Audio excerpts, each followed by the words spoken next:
నమస్తే అండి. ఇది రన్నింగ్ యుగం, రన్నింగ్ ప్రపంచం. ఇదిగో ఒక్క విషయం ప్రకటించామంటే వెంటనే వైరల్ అయిపోయేటటువంటి పరిస్థితి. అదే ఇంకా ప్రభుత్వం ఆ ప్రకటన ఇచ్చిందంటే అది వెంటనే వైరల్ అయిపోతుంది. మరి అట్లాంటిది తల్లికి వందనంలో ట్విస్టుల మీద ట్విస్టులు వస్తున్నటువంటి పరిస్థితి. తల్లికి వందనం ఇదిగో ఈ నెల 12వ తేదీన వేసేస్తున్నాము తల్లుల అకౌంట్లోకి అని చెప్పేసేసి, అంటే అప్పుడు ఎలా ఉంటుంది, 12వ తారీఖున వచ్చేస్తాయి డబ్బులు అనేటటువంటి విధంగా వాళ్ళు ఆనందంతో ఉంటారు. అదే తారీఖు అది అందిపోతే ఎంతో సంతోషిస్తారు, థ్రిల్లింగ్గా ఫీల్ అవుతారు. కానీ ఈ ప్రభుత్వం నుంచి కూడా అనేక ప్రకటనలు ఇచ్చారు దీని మీద, ఓహో ఇదిగో అదిగో అనేటటువంటి విధంగా. కానీ ఇస్తామన్నటువంటి సమయంలో ఇచ్చేస్తే ప్రభుత్వం కూడా ఒక థ్రిల్లింగ్గా, ఒక యాంగ్జైటీగా ఉంటుంది. అట్లాంటప్పుడు దాన్ని ఆ ఆనందం వేరుగా ఉంటుంది. కానీ దాన్ని నానుముచ్చుడు వ్యవహారం చేసుకుంటూ అలాగా డ్రాగన్ చేసుకుంటూ కాలయాపన చేస్తూ పోతుంటే దాంట్లో ఉన్నటువంటి థ్రిల్నెస్ కోల్పోవలసి వస్తున్నటువంటి పరిస్థితి.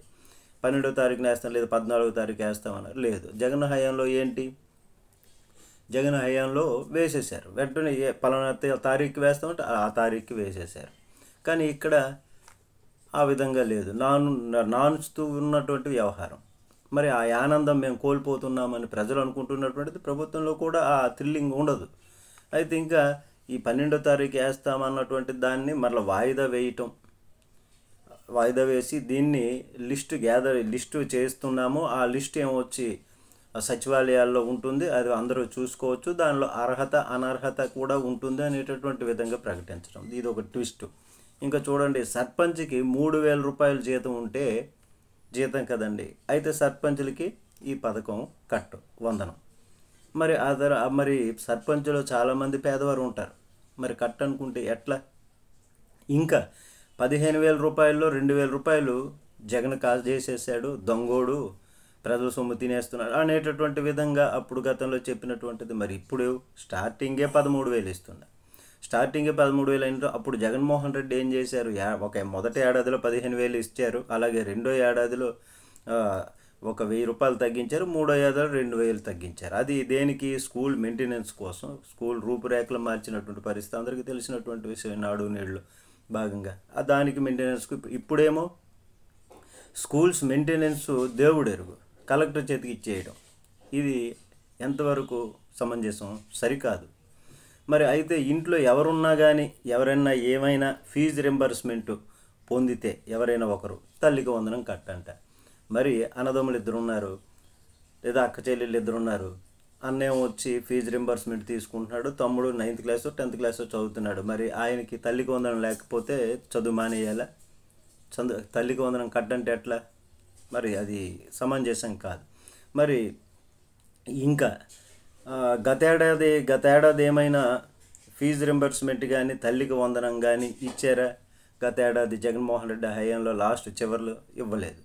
మరి వాటిని కూడా, ఆ డబ్బులు కూడా ఇవ్వాలి, కానీ ఇవ్వలేదు. మరి అది కూడా వాళ్ళు ఇదైపోయారు. కాబట్టి ఒక సంవత్సరం కూడా వీళ్ళు కూడా అది ఇవ్వలేదు, గత ఏడాది కూడా కోల్పోయారు అన్నటువంటిది. ఇప్పుడు ఇంకా విద్యుత్ బిల్లులు 300 యూనిట్లు దాటితే వందనం కట్టం. జగన్ హయాంలో ఈ విధంగా చేస్తే సరికాదు అని పవన్ కళ్యాణ్ అప్పుడు విరుచుకుపడినటువంటి పరిస్థితి. కానీ ఇప్పుడు ఏంటి? సేమ్ రిపీట్ అయ్యింది. ఇక కేంద్ర రాష్ట్ర ప్రభుత్వ స్కాలర్షిప్ పొందినటువంటి వాళ్ళు అనర్హులు. మరి కేంద్ర రాష్ట్ర ప్రభుత్వ స్కాలర్షిప్లు అంటే అందులో ఇంట్లో 2 పిల్లలు 3 పిల్లలు ఉన్నారు, ఒకరు పొందుతారు, మిగిలిన వాళ్ళకి వస్తుందా లేనట్ట. ఎవరికి పొందారో వాళ్ళకి కట్టంటే అది వేరే విషయం, అది ఒక విధంగా సమంజసం అని చెప్పుకోవచ్చు. కానీ మిగిలిన వారికి అనుకుంటే అది సరైన కాదు అని చెప్పుకోవచ్చు. మరి కుటుంబానికి బియ్యం కార్డు లేకుంటే పథకం రాదు. ఇది రూల్ మంచిది. జగన్ హయాంలో కూడా అదే విధంగా బియ్యం కార్డు లేకపోతే వాళ్ళు మరి సంపన్నుల కిందే లెక్క కదా. కాబట్టి అట్లాంటి వారికి ఈ పథకం అన్నటువంటిది మంచిదే. మరి ఇంకా అలాగే నెలవారీ ఆదాయం 10,000 నుంచి 12,000 రూపాయలు మించితే వందనం కట్టు. ఇది వైట్ రేషన్ కార్డులు ఉన్నటువంటి వాళ్ళందరికీ ఇవ్వాల్సిందే, తప్పదు. అది 10,000 12,000 అంటే ఎట్లా కుదరదు.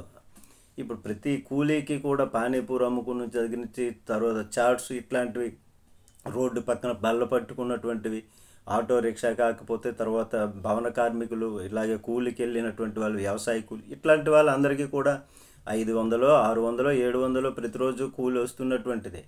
అయితే ఒక్కరోజు పని ఉండకపోవచ్చు, కానీ మరి అట్లాంటివి చేతికే డబ్బులు నేరుగా ఇచ్చేస్తారు కాబట్టి దానిలో 10,000, 12,000 అంటే లెక్క కుదరదు. కాబట్టి రేషన్ కార్డు ఉన్నటువంటి వాళ్ళందరికీ ఇచ్చేయాల్సిందే అనేటటువంటి విధంగా ఇప్పుడు ఉంది.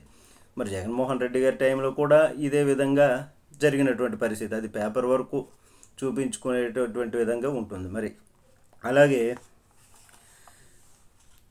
ఈ చేతికే వాళ్ళకి డబ్బులు ఇచ్చేస్తారు కాబట్టి మరి అట్లాంటిది మరి ఇంకా తెలియదు కాబట్టి ఇంకా. కానీ రేషన్ కార్డు ఉంటే ఇచ్చేసేవాళ్ళు ఇంకా. కానీ ఇంకోటి 1000 చదరపు అడుగులు స్థలం ఉన్నా, కారు ఉన్నా ఇది వర్తించదు.